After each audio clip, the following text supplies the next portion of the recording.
Hello everyone, welcome to IQ tab. So आज हम Indian polity Laxmikant का 10th चैप्टर जो कि है अमेंडमेंट ऑफ द कॉन्स्टिट्यूशन को कवर करेंगे। लास्ट वीडियो में हमने इस चैप्टर को कंप्लीट कर लिया था एंड उसके बाद कुछ MCQs और मेंस के क्वेश्चंस मैंने आपको दिए थे जिससे आप सबने काफ़ी अच्छे से अटेम्प्ट भी किया है। तो आज की वीडियो में हम इसके सोल्यूशंस देखते हैं। तो फर्स्ट क्वेश्चन है, consider the following statement related to article 368 of the constitution. ठीक है, फर्स्ट पॉइंट है, a constitutional amendment bill can be passed at a joint session of a parliament in case of deadlock between the two houses.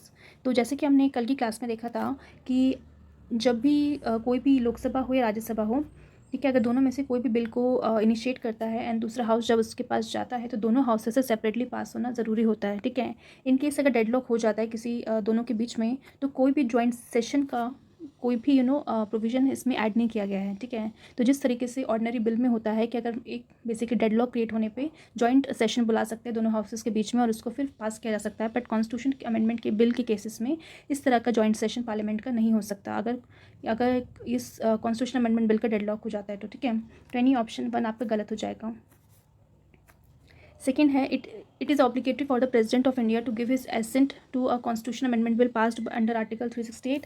तो yes, उनके लिए obligatory होता है because उनको accent देनी ही देनी पड़ती है, ना ही वो उसको विथहोल्ड कर सकते हैं और ना ही उसको फर्दर रिकन्सिडरेशन के लिए भेज सकते हैं पार्लियामेंट के पास। तो ये ऑप्शन सही हो जाएगा। नेक्स्ट है third, to amend 7th schedule of the constitution. तो 7th शेड्यूल आपको पता होगा जहाँ पे 3 लिस्ट के बारे में बात की गई है, सेंट्रल लिस्ट, स्टेट लिस्ट और हमारा कॉन्करेंट लिस्ट। ठीक है, तो उसको अमेंड करने के लिए रेटिफिकेशन की ज़रूरत होती है, more than half of the state legislature is essential. तो यस, ये पॉइंट भी सही है। नेक्स्ट है fourth, a proposal to amend the constitution can only be introduce in house of people. House of people मतलब बेसिकली बात की जा रही है लोकसभा की, तो ऐसा बिल्कुल नहीं है बिकॉज हमने देखा था कि दोनों हाउसेज जो हैं उसको इनिशिएट कर सकते हैं, बस स्टेट लेजिस्लेचर के पास कोई पावर नहीं इनिशिएट करने की। ठीक है, तो अगर इसका देखें तो कौन कौन से हमारे करेक्ट हो गए, सेकेंड एंड थर्ड, यानी ऑप्शन सी जो है इसका राइट आंसर है।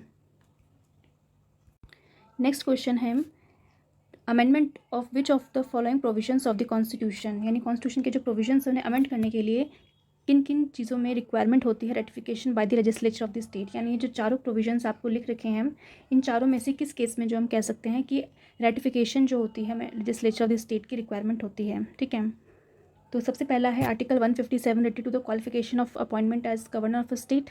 तो बिल्कुल नहीं, और हमने कल देखा भी था कि किन किन चीज़ों में आपकी सिंपल मेजॉरिटी को यूज़ किया जाता है, कहाँ पे स्पेशल मेजॉरिटी लगती है, कहाँ पे एब्सोल्यूट, कहाँ पे इफेक्टिव मेजॉरिटी का यूज़ किया जाता है। तो इस तरीके की चीज़ हमने कल नहीं देखी थी, तो हमारा ये हमारा रॉन्ग हो जाएगा।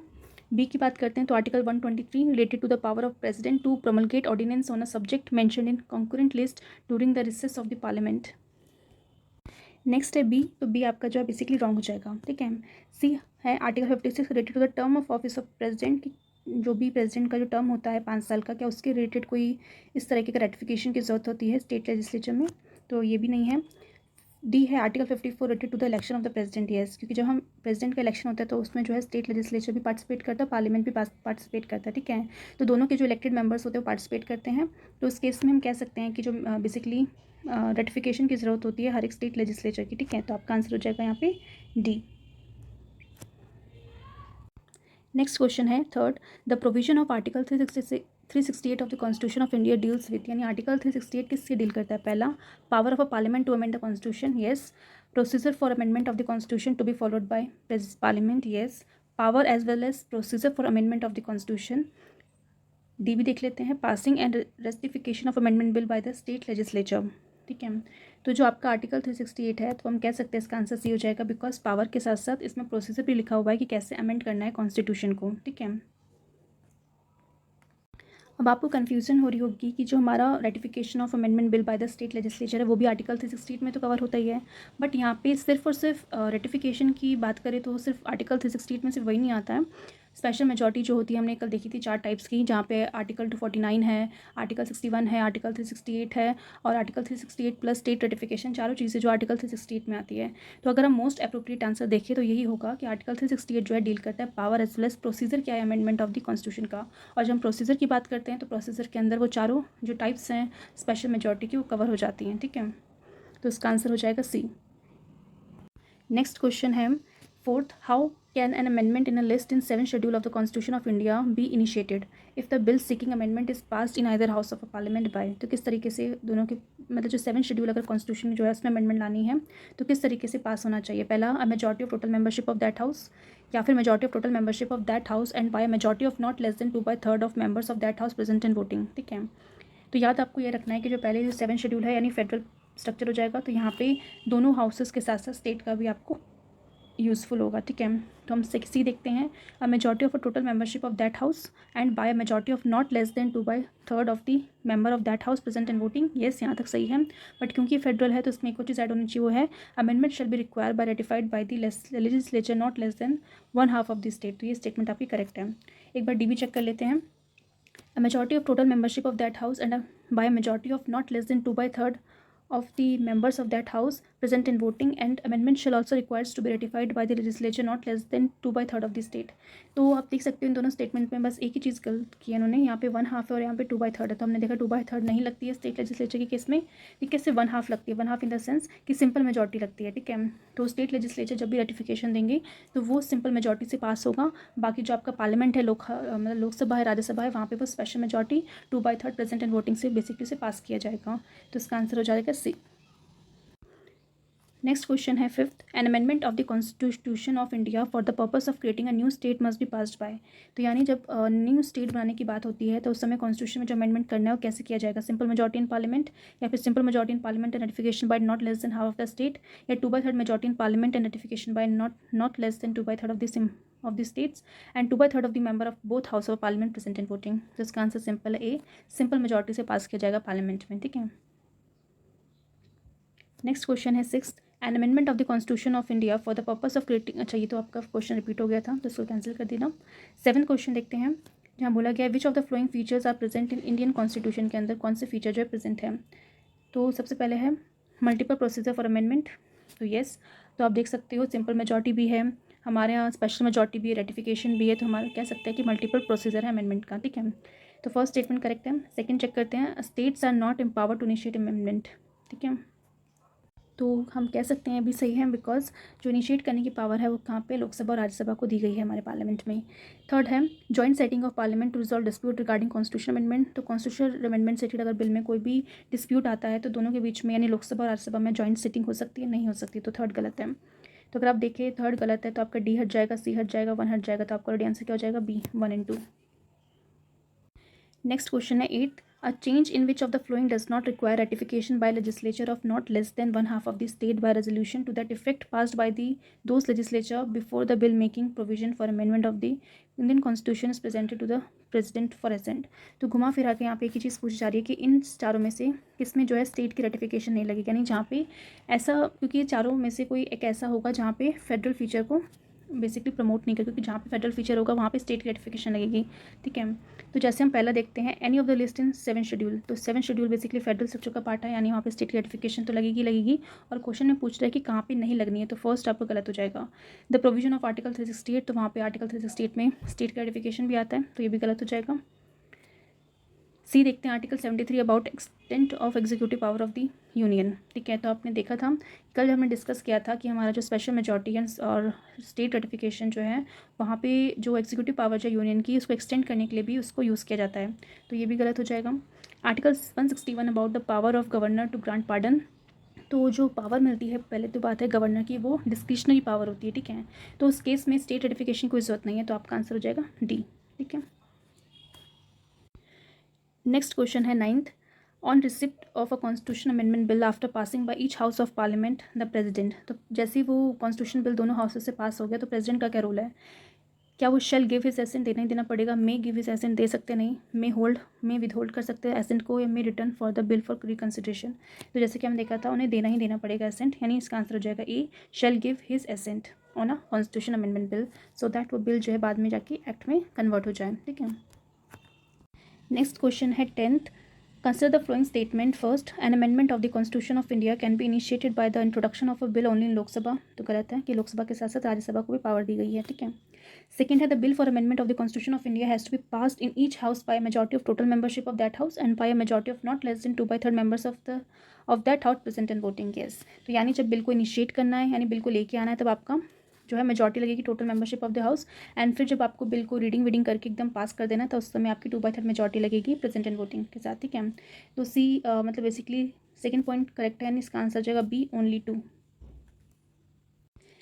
नेक्स्ट क्वेश्चन है which of the following are the matters on which the parliament has the power to modify provision of constitution by simple majority. तो सिंपल मेजॉरिटी से पार्लियामेंट किन किन चीज़ों को चेंज कर सकती है? पहला, alteration of name, boundaries and areas of state, yes.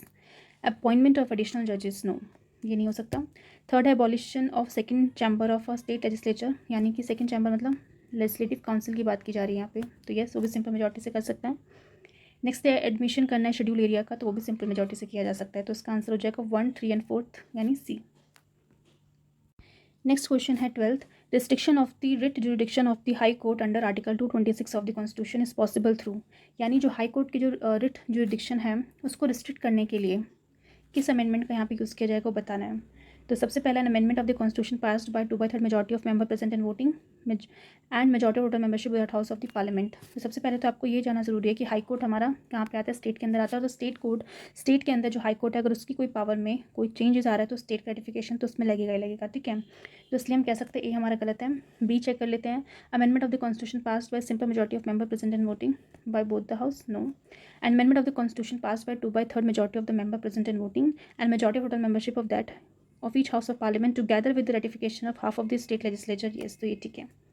D भी देख लेते हैं, an amendment of the Constitution passed by 2/3 majority of members present and voting and a majority of total membership of each House of a Parliament together with the ratification of 3/4 of state legislature। तो ये point जो है statement को गलत बना देता है, ठीक है। तो इसका आंसर हो जाएगा सी। नेक्स्ट क्वेश्चन है if an amendment of the constitution seeks to make any change in certain items में चेंज आ रहा है, the amendment required to be ratified by the legislature of not less than 1/2 of the state before the bill making provision for such amendment is presented to the president of assent, ठीक है। तो हम कह सकते हैं किस cases में, मतलब यहाँ पे पूछा जा रहा है कि यहाँ पे इन तीनों केसेस में कहाँ पे स्टेट लेजिस्लेचर की रेटिफिकेशन की रिक्वायरमेंट होगी, ठीक है। तो सबसे पहले representation of states in parliament, तो यस यहाँ पे ज़रूरत होती है। Any of the list in 7 schedule, ये भी फेडरल का पार्ट है तो यहाँ पे भी लगेगी। Manner of the election of president of India, तो स्टेट भी जो है प्रेसिडेंट के इलेक्शन में पार्टिसिपेट करते हैं, तो यस थर्ड भी करेक्ट है। तो इसका आंसर हो जाएगा डी, 1, 2 एंड 3। नेक्स्ट क्वेश्चन है 14th, the constituent power of parliament to amend the constitution, यानी जो पावर मिली है पार्लियामेंट को कि वो कॉन्स्टिट्यूशन को अमेंड कर सकते हैं, किस तरीके की पावर है। पहला, it include power to amend by way of addition, कि कोई भी चीज़ ऐड करनी हो, रिपील करना हो कोई भी प्रोविजन ऑफ कॉन्स्टिट्यूशन में, उसको उसके थ्रू ये पावर मिली है, पार्लियामेंट जो है अमेंड कर सकता है। B is unrestricted by any inherent and implied limitation, की जो पावर उसमें कोई रिस्ट्रिक्शन नहीं है, बिल्कुल ऐसा नहीं, रिस्ट्रिक्शंस देखने को मिलेंगी कि जो पार्लियामेंट की जब आप पास जो पावर अमेंड करने की वो इस तरीके से रिस्ट्रिक्ट है कि आप किसी बेसिक स्ट्रक्चर को जो है हार्म नहीं पहुंचा सकते, उसको अमेंड नहीं कर सकते, ठीक है। तो बी आपका गलत हो जाएगा। C is not procedurally limited and restricted, no, तो ये भी गलत है। इज़ एक्स्ट्रा कॉन्स्टिट्यूएंट है, नो, ये भी गलत है। तो आंसर हो जाएगा ए, ये जो पावर मिली है पार्लियामेंट को कॉन्स्टिट्यूशन अमेंड करने की इंक्लूड करती है कि कोई भी चीज़ कॉन्स्टिट्यूशन में ऐड करना हो, उसमें वेरिएशन लाना हो, रिपील करना हो कोई प्रोविजन कॉन्स्टिट्यूशन का, तो वो चीज़ इसमें इंक्लूडेड है। तो 14th का आंसर हो जाएगा ए। तो यहाँ पे हमने अपने MCQs को डिस्कस कर लिया, अब हम चलते हैं मेंस क्वेश्चन की तरफ। तो हमने देखी थी 3 क्वेश्चंस मैंने आपको दिए थे, तो एक एक करके इसको हम सॉल्व करते हैं। सबसे पहला क्वेश्चन है describe the procedure of amendment of the constitution of India under article 368। तो जो प्रोसीजर हमने कल डिस्कस किया था तो वो चीज़ आपको डिस्क्राइब करनी थी। And why has this amendment procedure has been often criticise, तो किस बेसिस पे से क्रिटिसाइज़ किया था तो वो आपको बताना है। तो अब हम एक एक करके स्टार्ट करते हैं। तो सबसे पहले आप यहाँ पे लिख सकते हैं कि कॉन्स्टिट्यूशन ने बेसिकली ये पावर दी है पार्लियामेंट को कि वो कॉन्स्टिट्यूशन में लिखे हुए प्रोविजंस को चेंज कर सकती है, अमेंड कर सकती है, ठीक है। क्यों? कोई भी सोसाइटी में जिस तरह से चेंजेस आते हैं, जो जो रिक्वायरमेंट्स होती हैं, उन रिक्वायरमेंट्स को पूरा करने के लिए कॉन्स्टिट्यूशन में जो भी चीज़ लिखी हुई है अगर सोसाइटी के हिसाब से उस पॉइंट ऑफ टाइम पर जो अगर चेंज करने लायक है तो वो गवर्नमेंट जो है चेंज कर सकती है, ठीक है। तो कॉन्स्टिट्यूशन में जो ये पावर दी है वो आर्टिकल 368 के तहत दे रखी है और पार्ट 20 में ये लिखा हुआ है, ठीक है। तो किस तरीके से पार्लियामेंट जो है कॉन्स्टिट्यूशन को अमेंड कर सकती है, उसका प्रोसीजर क्या है, क्या क्या पावर्स हैं, तो बेसिकली वो सारी चीज़ें जो है आर्टिकल 368 इन पार्ट 20 में लिखी हुई है कॉन्स्टिट्यूशन के अंदर। देन आपको एक एक करके जो है इसके प्रोसीजर को एक्सप्लेन करना है। तो कल की क्लास में भी हमने प्रोसीजर को देखा था, तो एक बार मैं आपको शॉर्ट में रिवाइज करवा देती हूँ। तो सबसे पहले आप लिखोगे कि जो भी अगर आपने कोई भी अमेंडमेंट करना है कॉन्स्टिट्यूशन में तो उससे जो बिल है उसको इंट्रोड्यूस कर सकती है पार्लियामेंट, ठीक है। सिर्फ और सिर्फ पार्लियामेंट इंट्रोड्यूस कर सकती है, यानी पार्लियामेंट में लोकसभा के पास ही पावर, राज्यसभा के पास ही पावर है, बट याद रखना कि स्टेट लेजिस्लेचर जो है इसको इशू नहीं कर सकती। सेकेंड पॉइंट आप लिख सकते हैं कि बिल को जो इंट्रोड्यूस किया जा सकता है मेंबर के द्वारा भी, ठीक है, मिनिस्टर्स के द्वारा भी और प्राइवेट मेंबर के द्वारा भी। ठीक है, दोनों में क्या डिफरेंस होता है मिनिस्टर्स और प्राइवेट मेंबर में, तो ये कल की क्लास में हमने अच्छे से देख लिया है। ठीक है, इसके बाद आप लिख सकते हैं कि जो भी बिल होता है कॉन्स्टिट्यूशन अमेंडमेंट बिल, उसको लाने के लिए जो है कोई भी प्रायर परमिशन जो है प्रेसिडेंट की यहाँ पे नहीं ली जाती। ठीक है, फिर जैसे ही बिल को इंट्रोड्यूस कर दिया है तो हर एक हाउसेस से यानी लोकसभा और राज्यसभा से जो है स्पेशल मेजॉरिटी में इसको पास किया जाना चाहिए। स्पेशल मेजॉरिटी क्या होती है, तो स्पेशल मेजॉरिटी में आप लिख सकते हो that the majority of total membership of the house and 2/3 members of present and voting. ठीक है, तो इस तरीके की स्पेशल मेजॉरिटी जो लगती है दोनों हाउसेज में, जब तक total membership of house and majority of 2/3 of the members present and voting की मेजॉरिटी से, स्पेशल मेजॉरिटी से पास नहीं होता, तब तक ये जो बिल है प्रेसिडेंट के पास नहीं जा सकता। ठीक है, तो दोनों हाउसेज से सेपरेटली इसको पास करना जरूरी है।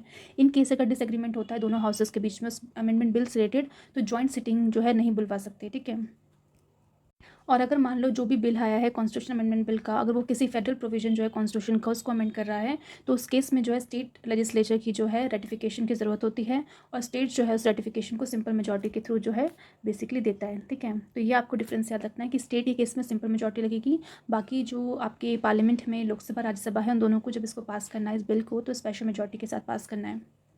और जैसे ही जो है बेसिकली दोनों हाउसेस से पास हो गया है, स्टेट की रेटिफिकेशन लग गई है, तो उसके बाद जो बिल है प्रेसिडेंट के पास जाता है, और प्रेसिडेंट जो है उसको एसेंट जो है बेसिकली देनी पड़ती है। उस केस में ना ही वो उस बिल को जो है विथहोल्ड करके रख सकते हैं और ना ही उसको रिटर्न कर सकते हैं पार्लियामेंट के पास कि आपको फिर से इसको रिकन्सिडरेशन करने की ज़रूरत है। ठीक है, और जैसे ही प्रेसिडेंट यहाँ पे अपनी एसेंट उस बिल में दे देंगे, तो वो बिल जो है बेसिकली किस में कन्वर्ट हो जाएगा, एक्ट में, तो फाइनली वो कॉन्स्टिट्यूशन अमेंडमेंट एक्ट बन जाएगा। तो इस तरीके से हमने देखा कि जो प्रोसीजर है फॉलो किया जाता है, कोई भी अमेंड करने के लिए कॉन्स्टिट्यूशन में कोई भी प्रोविजन है तो इस तरह के प्रोसीजर को फॉलो किया जाएगा, तभी पर्टिकुलरली प्रोविजन में जो कॉन्स्टिट्यूशन में जो भी प्रोविजन है उसको आप अमेंड कर सकती है पार्लियामेंट। नेक्स्ट हमारा जो क्वेश्चन का पार्ट था कि why has this amendment procedure has often criticise, क्यों किया गया है, तो क्रिटिसिज्म भी हमने कल देख लिया था, तो एक बार फिर से देख लेते हैं।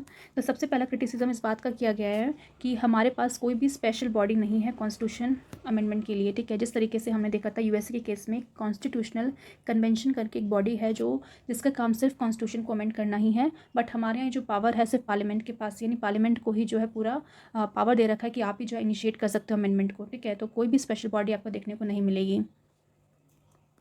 नेक्स्ट क्रिटिसिज्म किया गया है कि जो पावर जो है पार्लियामेंट को, मतलब कोई भी बिल को इनिशिएट करने की, वो हमारे पार्लियामेंट के पास ही है, स्टेट लेजिस्लेचर को पावर नहीं दी। बट हम कह सकते हैं सिर्फ एक केस में जो है स्टेट लेजिस्लेचर के पास पावर है कि वो उस बिल को इनिशिएट कर सकती है, अगर वो मतलब पासिंग अ रेजोल्यूशन, अगर मान लो लेजिस्लेटिव काउंसिल से रिलेटेड अगर कोई भी लेजिस्लेटिव काउंसिल स्टेट में लाना है या फिर उसे क्रिएट करना है या अबॉलिश करना है, उससे रिलेटेड अगर वो रेजोल्यूशन जो है स्टेट लेजिस्लेचर पास कर सकती है। बट वही है कि पार्लियामेंट जो है इस पर्टिकुलर रेजोल्यूशन को एक्सेप्ट करे या ना करे वो उसके ऊपर है। ठीक है, तो हम कह सकते हैं और मतलब इन शॉर्ट कि हमारे स्टेट लेजिस्लेचर के पास कोई पावर नहीं है बिल को इनिशिएट करने की, सिवाय एक केस में जहाँ पे वो रिक्वेस्ट कर सकते हैं पार्लियामेंट से, मतलब इस तरीके से बिल उन्हें लाना है, रेजोल्यूशन पास करना है, एंड उसके थ्रू वो रिक्वेस्ट कर सकते हैं पार्लियामेंट से कि कोई भी लेजिस्लेटिव काउंसिल जो है जिस भी स्टेट को चाहिए वहाँ पे क्रिएट करना है या फिर लेजिस्लेटिव काउंसिल को अबॉलिश करना है, तो उससे रिलेटेड वो रेजोल्यूशन जो है ला सकते हैं हमारे स्टेट लेजिस्लेचर। ठीक है, इसके अलावा कोई बिल को इनिशिएट करने की, जो अमेंडमेंट बिल है उसको इनिशिएट करने की पावर जो स्टेट लेजिस्लेचर के पास नहीं दे रखी, तो इस बेसिस पे भी इसको क्रिटिसाइज़ किया गया है। नेक्स्ट क्रिटिसिज्म बेसिकली किया गया है कि मेजॉरिटी ऑफ द पार्ट जो है कॉन्स्टिट्यूशन का वो सिर्फ और सिर्फ हमारे प्रेसिडेंट पार्लियामेंट के द्वारा ही जो अमेंड कर लिया जाता है, चाहे वो सिंपल मेजॉरिटी से हो या फिर स्पेशल मेजॉरिटी से हो। ठीक है, बट अगर हम देखें कि कुछ ही ऐसे केसेस होते हैं जहाँ पे स्टेट लेजिस्लेचर का रेटिफिकेशन की ज़रूरत होती है। ठीक है, तो यानी इतना बड़ा कॉन्स्टिट्यूशन, इतने सारे प्रोविजन कॉन्स्टिट्यूशन के अंदर है, तो सिर्फ मेजर पार्ट में ही जो है पार्लियामेंट के थ्रू अमेंडमेंट हो रहा है, सिर्फ कुछ ही केसेस में स्टेट लेजिस्लेचर की रिक्वायरमेंट हो रही है, वो भी स्टेट लेजिस्लेचर किस तरह से कि जितने भी स्टेट्स हैं सभी से एक एक करके परमिशन नहीं चाहिए। अगर मान लो हाफ ऑफ द स्टेट्स का भी रेटिफिकेशन मिल जाता है तो बेसिकली मान लिया जाएगा कि स्टेट ने बेसिकली उस पर्टिकुलर बिल के लिए सहमति दे दी है। ठीक है, तो इस बेसिस पे भी जो है इसको क्रिटिसाइज़ किया गया कि ऐसा नहीं होना चाहिए था। पहले तो आपको सिर्फ थोड़ी प्रोविजन की और भी ज़्यादा प्रोविजन देने चाहिए थे जहाँ पे स्टेट लेजिस्लेचर का कंसेंट होना चाहिए था, उनकी रेटिफिकेशन की ज़रूरत होती, और अगर आपको स्टेट रेटिफिकेशन लेना है तो सभी स्टेट से आपको एक एक करके लेना चाहिए था, रादर देन कि आप सिर्फ कहें कि हाफ ऑफ द स्टेट से हमने रेटिफिकेशन ले लिया, तो इट मीन्स क्या है कि सारे स्टेट ने सहमति दे दी। तो हो सकता है बहुत से स्टेट ऐसे हों जिन्होंने बेसिकली उस पर्टिकुलर बिल के लिए सहमत ना दी हो, ठीक है, सहमति ना दी हो, तो उनका क्या होगा, उनकी कोई बात का कोई वैल्यू ही नहीं रहेगा। ठीक है, तो इस बेसिस पे उसे क्रिटिसाइज़ किया गया है।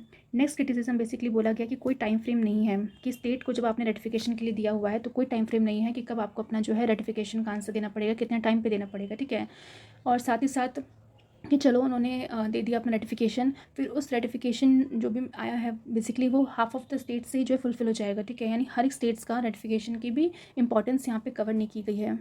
नेक्स्ट क्रिटिसिज्म बेसिकली किया गया है कि अगर मान लो दोनों के बीच में यानी लोकसभा और राज्यसभा के बीच में अगर कोई भी डेडलॉक हो जाता है, कोई डिसएग्रीमेंट हो जाता है कॉन्स्टिट्यूशन अमेंडमेंट बिल को लेके, तो कोई भी प्रोविजन नहीं है जो जॉइंट सिटिंग के बारे में बात करे, ठीक है। तो जॉइंट सिटिंग जो है होनी चाहिए थी, ऐसा क्रिटिक्स मानते हैं, इसलिए इस चीज़ के ऊपर उन्होंने क्रिटिसिज्म किया है, ठीक है।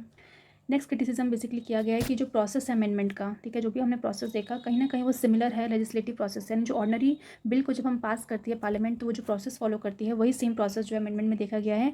एक्सेप्ट यहाँ पे जो है क्या स्पेशल मेजॉरिटी के बारे में बात की गई है कि यहाँ पे स्पेशल मेजॉरिटी लगती है 2/3% इन वोटिंग, ठीक है। तो यही सिर्फ एक चीज़ है जो डिफरेंट है, एक डिफरेंट बनाती है कह सकते हैं एक कॉन्स्टिट्यूशन अमेंडमेंट बिल को और एक ऑर्डिनरी बिल को। यानी अगर मान लो एक कॉन्स्टिट्यूशन अमेंडमेंट बिल है और एक ऑर्डिनरी बिल है, इन दोनों में अगर मान लो कोई डिफरेंस है प्रोसीजर में, यही है कि यहाँ पे स्पेशल मेजॉरिटी लगती है, दैट्स इट। इसके अलावा जो देखा जाए तो दोनों ही केस में जब बिल को पास किया जाता है, चाहे वो कॉन्स्टिट्यूशन अमेंडमेंट बिल हो या ऑर्डिनरी बिल हो, तो दोनों का जो प्रोसेस है वो सेम बताया गया है क्रिटिक्स के द्वारा, ठीक है। तो इस बेसिस पे क्रिटिसिज्म किया गया है कि कम से कम आपको कॉन्स्टिट्यूशन अमेंडमेंट बिल में थोड़ी तो वेरिएशन लानी चाहिए थी, थोड़ा तो चेंजेस लाना चाहिए था, जो कहीं ना कहीं ये शो करे कि वो एक ऑर्डिनरी बिल से अलग है, ठीक है। तो ये सारे क्रिटिसिज्म यहाँ पे किए गए हैं। बट जैसे कि हमने बात की थी कल की क्लास में भी कि हमारे जो कॉन्स्टिट्यूशन एक्सपर्ट हैं, चाहे वो अम्बेडकर हो, नेहरू जी हों, ग्रेविन ऑस्टिन हो, उन सब का ही मानना है कि इतने सारे क्रिटिसिज्म के बाद भी जो हमारा जो मेथड है, हमारा जो प्रोसीजर है, जो भी चीज़ें हमने यहाँ पे बताई हैं कि हमारा जो अमेंडमेंट है वो ना ही इतना ज़्यादा फ्लेक्सिबल है, ना ही इतना ज़्यादा रिजिड है, कहीं ना कहीं हमारी डेमोक्रेसी के हिसाब से, हमारी सोसाइटी के हिसाब से जो है सही बैठता है। तो इसको इस बेसिस पे क्रिटिसाइज़ करना सही नहीं है, ठीक है।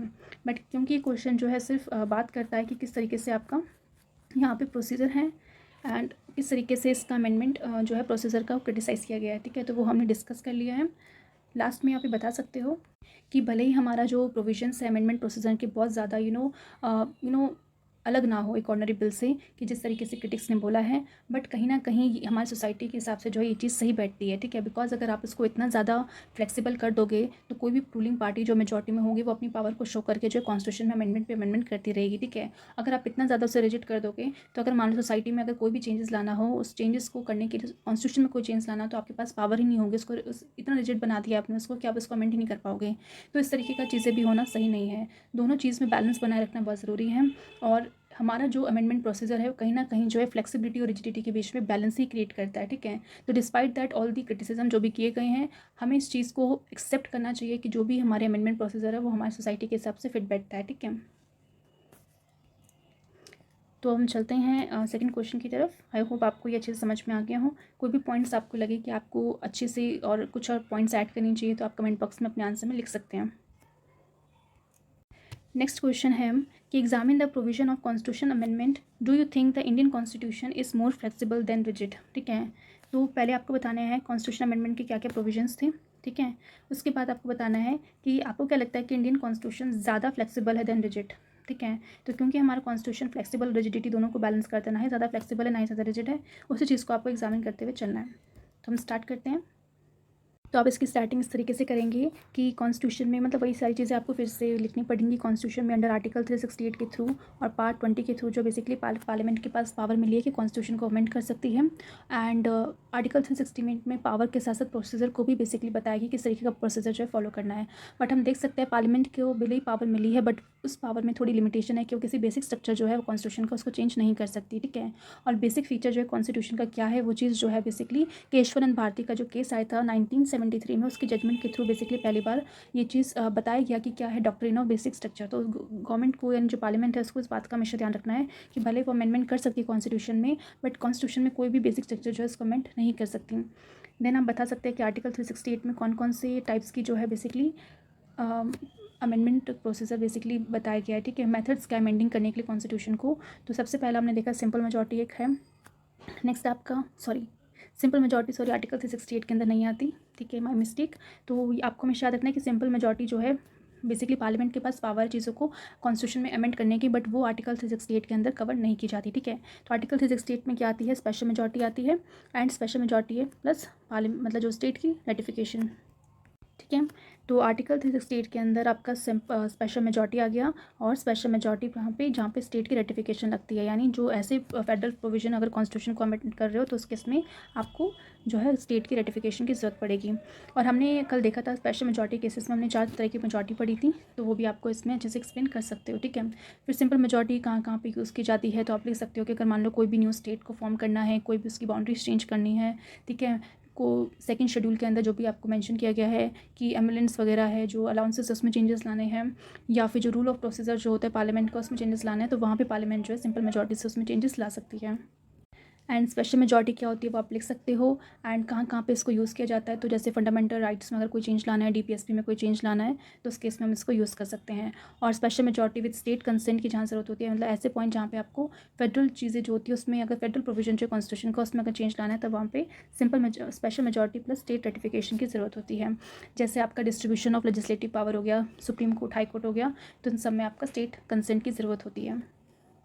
नेक्स्ट आप एक्सप्लेन करोगे कि हमारा जो कॉन्स्टिट्यूशन अमेंडमेंट प्रोसीजर है वो आपका नाइदर फ्लेक्सिबल है, ठीक है, और ना ही वो रिजिड है, यानी एक तरह का बैलेंस इसके बीच में बनाना ज़रूरी है, और वो चीज़ हमारे कॉन्स्टिट्यूशन मेकर्स ने बैलेंस क्रिएट किया भी है। ठीक है। और बैलेंस इसलिए ज़रूरी है बिकॉज कहीं ना कहीं जो रूलिंग पार्टी है वो अपने हिसाब से जो है अपनी जो विल पावर है उसको यूज़ करके जो है कुछ भी अमेंडमेंट ना कर दे, तो इसलिए बेसिकली एक बैलेंस क्रिएट करना दोनों के बीच में ज़रूरी है कि वो ज़्यादा फ्लेक्सिबल भी ना हो, ज़्यादा रिजिड भी ना हो। अगर ज़्यादा रिजिड होगा तो हम कह सकते हैं जो ग्रोथ है, जो नेशन की जो ग्रोथ है उसमें एकदम से उसको स्टॉप कर देगा, बिकॉज जो लोग वहाँ रहते हैं उनकी जो नीड्स है उसके हिसाब से सोसाइटी में चेंजेस नहीं ला पाए, कॉन्स्टिट्यूशन में चेंजेस नहीं ला पाए, तो कहीं ना कहीं हमारे जो नेशन की जो ग्रोथ है जिस तरीके से होनी चाहिए थी वो स्टॉप हो जाएगी।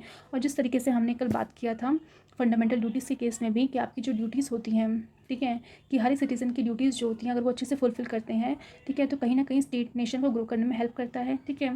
तो ये सारी चीज़ें जो हमारे कॉन्स्टिट्यूशन में फंडामेंटल ड्यूटीज़ हमारे कॉन्स्टिट्यूशन में कब ऐड की गई थी, तो आप जानते हैं कि ये ऐड की गई थी हमारी 42nd कॉन्स्टिट्यूशन अमेंडमेंट एक्ट 1976 के केसेस में। ठीक है। यानी ओरिजिनली जब इस कॉन्स्टिट्यूशन मेकर्स के द्वारा कॉन्स्टिट्यूशन को बनाया जा रहा था तब उन्हें लगा कि फंडामेंटल ड्यूटी को मेंशन करने की जो है कॉन्स्टिट्यूशन में ऐड करने की ज़रूरत नहीं है, बट क्योंकि हमारी सोसाइटी में हमने देखा काफ़ी ज़्यादा चेंजेस की ज़रूरत है, तो उस चेंज में हमने ये भी नोटिस किया कि हर एक सिटीज़न को अगर उनकी फंडामेंटल ड्यूटीज़ के बारे में पता हो या उन्हें बताया जाए, तो कहीं ना कहीं जो हमारे नेशन का डेवलपमेंट है, एक सिटीज़न का डेवलपमेंट जो है काफ़ी ज़्यादा इंप्रूवमेंट देखने को मिलेगी। ठीक है। और हमने ये चीज़ जब देखा कि वर्ल्ड में बहुत सी ऐसी कंट्रीज़ है जो डेवलप कंट्रीज़ हैं जहाँ पे जो सिटीजन्स है किस तरीके से जो है अपनी ड्यूटीज़ को फॉलो करते हैं एंड किस तरीके से वो एक नेशन को डेवलप करने में हेल्प करते हैं।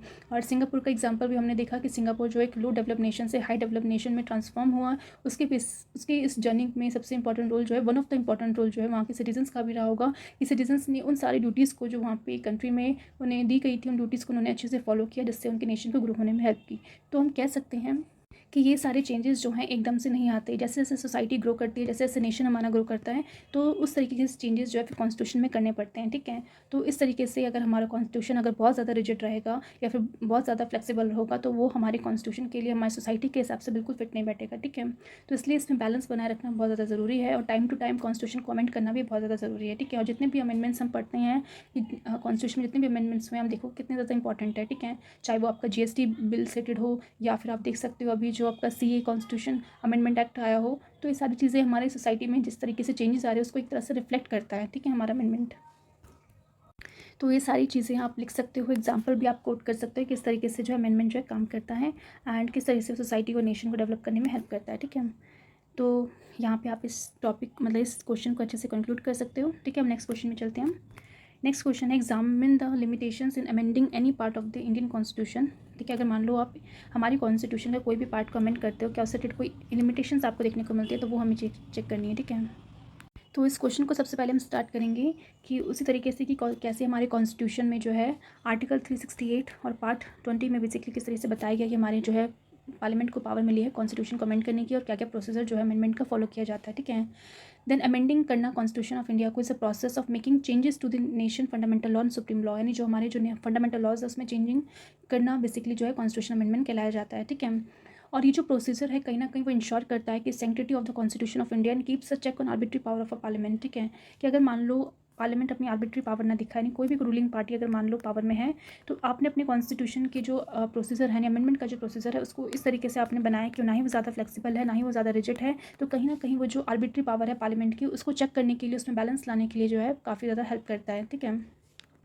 देन आप बेसिकली बता सकते हो कि जो हमारा कॉन्स्टिट्यूशन है उसे अमेंड करने की जो पावर है पार्लियामेंट के पास जो है, इसका मतलब ये नहीं है कि वो एक पर्टिकुलर टाइम में सिर्फ उतनी अमेंडमेंट कर सकती है, ठीक है। तो हम अगर बात करें यहाँ पे जो बोला गया है कि कोई लिमिटेशन है, ठीक है, कि examine the limitation amending any part of the Indian constitution, तो यहाँ पे आप बोल सकते हो कि there is no such limit provided in the constitution of India. कोई भी लिमिट प्रोवाइड नहीं कर रखी which allows it to enact only certain number of amendment in a year, जो बेसिकली कहीं ना कहीं पार्लियामेंट को रोके कि आपको सिर्फ एक पर्टिकुलर ईयर में इतनी अमेंडमेंट करनी है, ठीक है, इतने नंबर ऑफ अमेंडमेंट ही कर सकते हो। तो इस तरह की कोई भी लिमिट हमारे कॉन्स्टिट्यूशन ऑफ इंडिया में नहीं है। तो याद रखना कि ये लिमिट नहीं है कि एक साल में आप इतनी ही अमेंडमेंट कर सकते हो, उससे ज़्यादा नहीं कर सकते, ठीक है।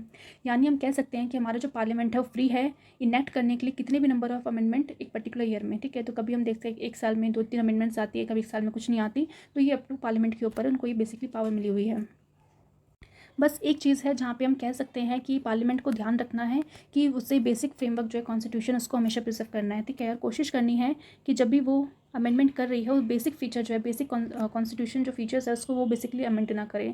इसके अलावा बेसिकली कोई भी लिमिटेशन जो है पार्लियामेंट के ऊपर नहीं लगा सकी, उनकी जो अमेंडिंग पावर है उस पर कोई भी लिमिटेशन नहीं लगा रखी, ठीक है। तो यानी कि कोई भी प्रोविजन जो हमारे कॉन्स्टिट्यूशन में नहीं है जो बेसिकली पार्लियामेंट को उसकी जो अमेंडिंग पावर है उसको लिमिट करें, ठीक है।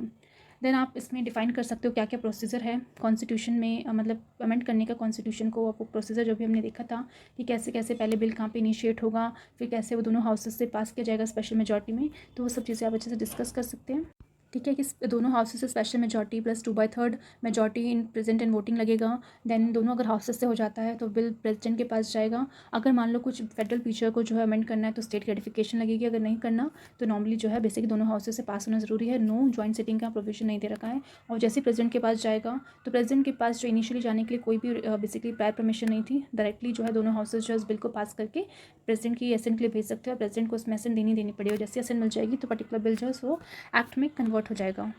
इसके बाद आप बता सकते हो क्या क्या लिमिटेशंस बेसिकली हमारे कॉन्स्टिट्यूशन अमेंडमेंट में मतलब बेसिकली बताई हुई है कि किस तरीके से हमारे पास कोई स्पेशल बॉडी नहीं है और किस तरीके से जो सारी की सारी पावर अमेंड करने की हम देखने को मिलता है पार्लियामेंट के पास से कुछ ऐसी पावर्स है जहाँ पे स्टेट लेजिस्लेचर को इन्वॉल्व किया जाता है, ठीक है।